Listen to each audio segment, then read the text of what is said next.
Hello guys. विधि को समझने के लिए हमें कुछ विशेष शब्दों की जानकारी होना बहुत ज़रूरी होता है।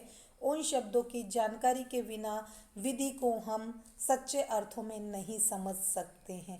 उन शब्दों में मानक अर्थात नॉर्म्स, मानदंड या प्रतिमान या स्टैंडर्ड, सिद्धांत या प्रिंसिपल्स, नीतियाँ या पॉलिसीज़, नियम या रूल्स, सूक्तियाँ, मैगजीम्स, इस तरह के कुछ शब्दों का अर्थ हमें मालूम होना चाहिए, तभी हम विधि को सही अर्थों में समझ सकते हैं।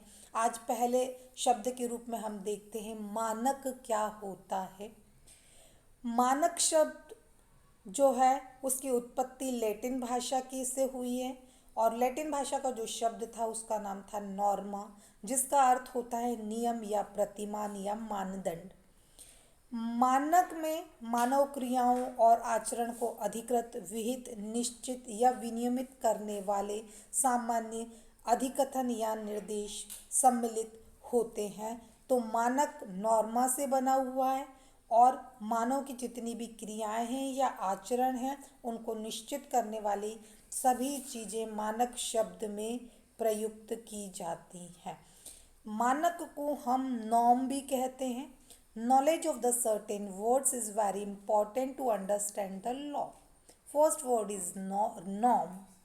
The term normative originates from the Latin words norma, meaning a rule or the pattern or the criterion.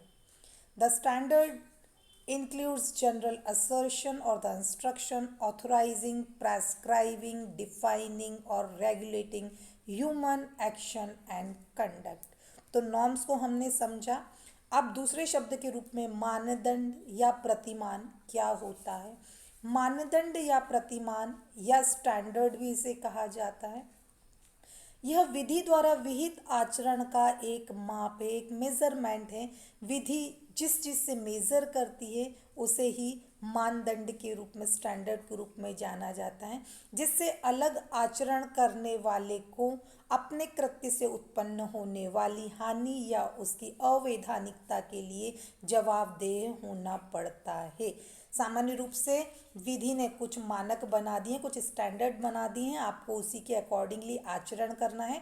अगर कोई व्यक्ति उससे डिफर तरह का, अलग तरह का आचरण करता है और उस आचरण से अगर कोई हानि होती है या कोई अवैधानिकता होती है तो सारी जवाबदेही उस व्यक्ति की होती है जो डिफर आचरण कर रहा है। इसमें नीतियाँ और सिद्धांत को सम्मिलित किया गया है। जब भी हम स्टैंडर्ड की बात करते हैं तो उसमें पॉलिसीज इंक्लूड्स होती हैं और सिद्धांत को इंक्लूड्स होते हैं। स्टैंडर्ड नॉर्म्स और the पैराडिग्म्स or the standard criterion is a measure of the conduct prescribed by the law, whereby the conduct of the individual is held accountable for the harm or the illegality arising from his act. This includes the policies and principles. तो standard का मतलब होता है one type of the measurement prescribed by the law. काय के लिए होता है? For the control the conduct of the human beings, या ये बताता है कि आपको इस तरह का ही कंडक्ट करना है।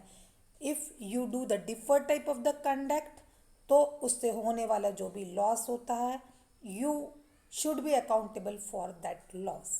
तो ये स्टैंडर्ड की बात हमने की है। स्टैंडर्ड के बाद अपन देखते हैं नीतियाँ क्या होती हैं या पॉलिसीज़ क्या होती हैं। नीतियाँ या पॉलिसीज, नीति वह मानदंड है, ये भी एक स्टैंडर्ड पैमाना ही है। नीति स्टैंडर्ड से अलग नहीं है, जो समुदाय के उद्देश्य को निश्चित करता है। सामान्यतः इसमें सामुदायिक जीवन के आर्थिक, राजनीतिक अथवा सामाजिक रूपरेखा में सुधार की अपेक्षा सम्मिलित होती है। यह एक नीति हो सकती है कि स्वचालित वाहनों से होने वाली दुर्घटनाओं में कमी होनी चाहिए। इसका मतलब पॉलिसी क्या होती है? पॉलिसी का एक ऑब्जेक्ट होता है, समूह के जो लोग होते हैं, सामुदायिक जो जीवन है उसके चाहे आर्थिक पहलू हो या राजनीतिक पहलू हो या सामाजिक पहलू हो, उनमें किस तरह से सुधार होगा, इसकी एक रूपरेखा नीतियों के माध्यम से तैयार की जा सकती है। उदाहरण की तरह हम देख सकते हैं कि स्वचालित वाहनों से होने वाली दुर्घटनाओं में कमी आएगी तो ये एक नीति हो सकती है। गवर्नमेंट अपनी बहुत सारी पॉलिसीज़ बनाती है और इसके हिसाब से अपने स्टैंडर्ड को फिक्स करती है। Policies Policy is a criterion which determines the purpose of the community. Generally, it involves the expectations of the improvement in the economic, political, or social framework of community life. It may be a policy that there should be a reduction in the accidents caused by the automated vehicle.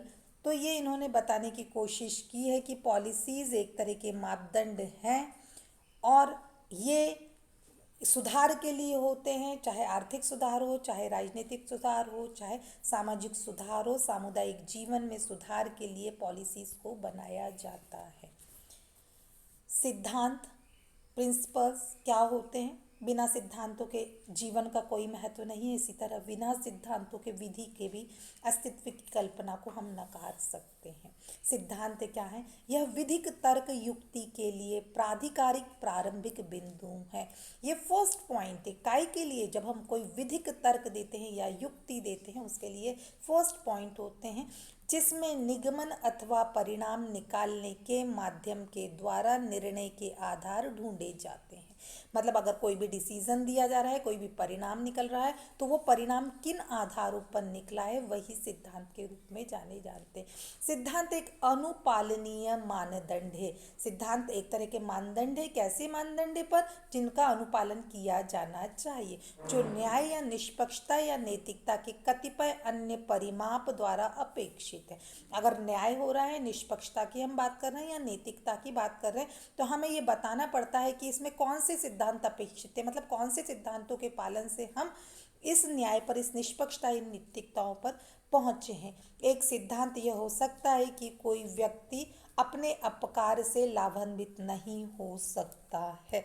इसको हम देखेंगे कि this is the authority starting point for a legal reasoning device in which the basis of a decision is to be found by means of incorporation or the deduction of the result.